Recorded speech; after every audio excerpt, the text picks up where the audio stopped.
The air inside the dimly lit room hung heavy with anticipation as I sat alone, staring at the eerie glow of the Ouija board before me. The flickering candlelight cast unsettling shadows on the walls, and the silence was broken only by the occasional creaking of the old house. Determination and trepidation battled within me as I took a deep breath and placed my fingertips lightly on the planchette. I had never believed in the supernatural until the day I stumbled upon an old family photo album hidden away in the attic. As I flipped through the pages, a photograph caught my eye, a picture of my parents holding a baby. The baby's face was familiar, yet shrouded in the hazy memories of a long-lost past. It hit me like a thunderbolt. I had a brother, a sibling whose existence had been erased from my life. Desperation and curiosity drove me to the dusty shelves of a local antique store where I found the Ouija board. The ancient wood, worn and cracked, seemed to hold a mystique that drew me in. The idea of using it to connect with the unknown seemed absurd, but the gnawing void left by the absence of a brother spurred me to try anything. As my fingertips rested on the planchette, I closed my eyes and called out softly, "If there's anyone out there, if my brother is listening, please guide me." The room grew colder, and a faint whisper seemed to echo in the air. I opened my eyes, and the planchette trembled beneath my touch. The letters on the Ouija board started to move, spelling out words that sent a shiver down my spine. "Hello, sister," it spelled out. My heart raced, torn between fear and excitement. Could this really be my brother reaching out from beyond? Questions poured out of me as I asked about our separation, about the reasons behind the erasure of his existence from our family. The planchette moved with a strange energy, revealing fragments of a dark tale. It spoke of a forbidden ritual, a pact made by our parents to protect the family from an unspeakable evil. The more the planchette moved, the more unsettling the story became. My brother's disappearance was not a mere accident or family dispute, but the result of a malevolent force that our parents had attempted to ward off.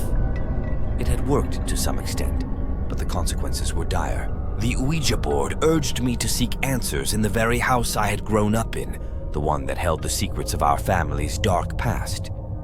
Armed with a mix of terror and determination, I ventured back to the old family home, the weight of the Ouija board tucked under my arm. The air inside the house felt thick with the weight of untold stories as I wandered through dusty corridors and dimly lit rooms. The creaking floorboards seemed to whisper secrets of their own. As I approached the attic, memories flooded back, and a chill ran down my spine. The attic door groaned open, revealing a room cloaked in shadows. The flickering light from my flashlight danced on the walls, creating an eerie spectacle. In the corner, I found an old, dusty trunk. With a hesitant hand, I opened it, revealing a trove of forgotten belongings. Amidst the forgotten relics, I discovered a series of old journals filled with my parents' desperate scribblings. The pages spoke of a sinister presence that had haunted our family for generations. A malevolent entity, hungry for the souls of the innocent, had forced my parents into a bargain. The ritual they performed to protect us had consequences they never anticipated. The darkness claimed my brother, severing his ties with the living world. Desperation led them to erase all memories of him, hoping it would keep the entity at bay. As I delved deeper into the journals, the room seemed to close in on me. The air became suffocating, and the flickering flashlight cast unsettling shadows on the walls. I clutched the Ouija board, feeling an unspoken connection with the brother I had never known. The planchette began to move again, spelling out warnings and pleas for release. The entity, awakened by my quest for truth, stirred in the shadows. It craved the light of the living, and I had unknowingly opened the door for it to return. A cold breeze swept through the attic as the shadows coalesced into a dark, ethereal figure. Panic gripped me as I realized the malevolent force that had torn my family apart was now before me. The planchette moved with a will of its own, spelling out a chilling ultimatum, my brother's release in exchange for my soul. I stood frozen, torn between the love for a brother I never knew and the instinct to flee from the looming darkness. The entity's presence intensified, and the room echoed with anguished whispers. The Ouija board became a conduit, a bridge between the living and the unholy. With a final desperate plea, I begged for mercy.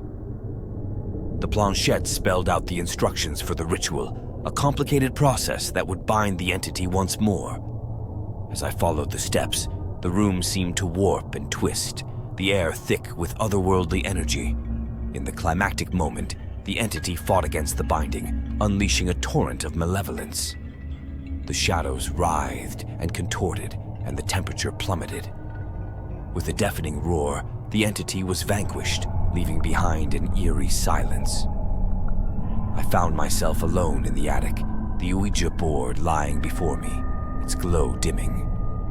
The weight of the truth settled on my shoulders, and the room seemed to exhale a sigh of relief. The price paid for my brother's release lingered in the air, a somber reminder of the thin line between curiosity and the supernatural.